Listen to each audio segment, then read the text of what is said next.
The racial situation in the South after the Civil War was marked by inequality and segregation.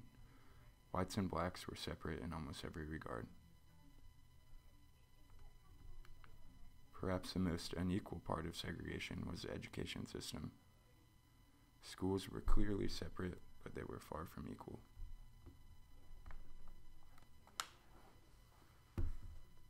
This all changed in 1954 with the Supreme Court decision in Brown versus Board of Education.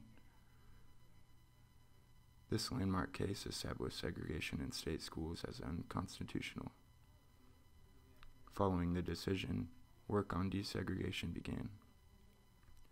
In order to achieve racial balance, the Supreme Court authorized the use of busing as a tool to help accomplish desegregation.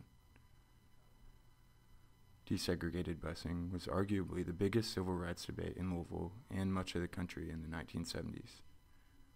It was an issue that divided much of the city. Judge James F. Gordon authorized a plan to enforce busing.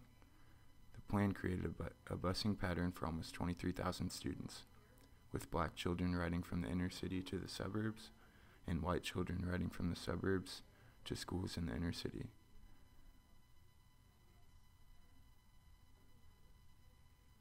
The disparity between white children being bused and black children being bused was a major issue for many in the community. Many blacks argued that this was an inequality in itself.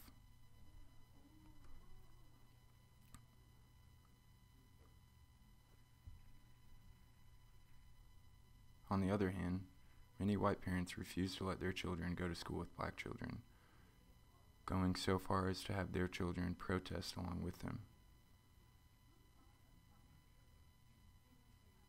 The legitimate concerns of many parents were overshadowed by racism and prejudice towards African Americans.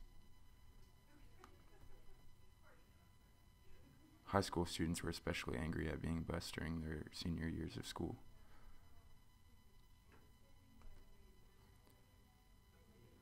Not all whites were opposed to busing. Many white activists joined with African Americans in encouraging busing as a tool for desegregation.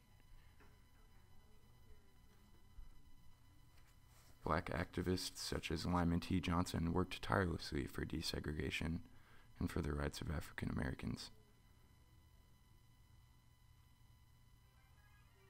These activists knew the benefits of a better education far outweighed any other issue.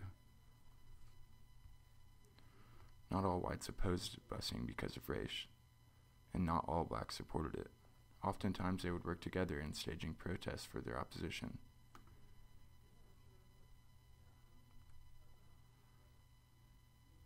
Although the African American community didn't see it that way, they just wanted a better education for their children. The main issue economically was who would finance the busing plan.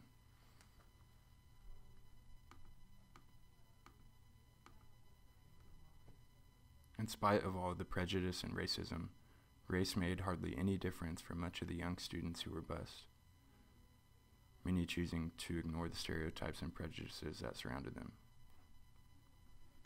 Violence often went hand in hand with protests. Police often lined the streets to protect the buses while struggling to prevent rioting. Radical opposition to busing took the form of the KKK, who held marches and protested throughout Louisville. Harsh treatment against African Americans was frequent and common. Unprovoked violence was also prevalent. Eventually, the National Guard was called into Louisville to keep the peace and ensure the safety of civilians. Police officers were posted on every bus, and National Guardsmen lined up outside of schools.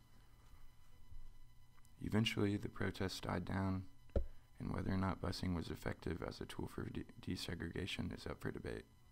However, it did ensure that many young African Americans were given a far better education than what they would have received previously. In this regard, desegregated busing can be considered a success.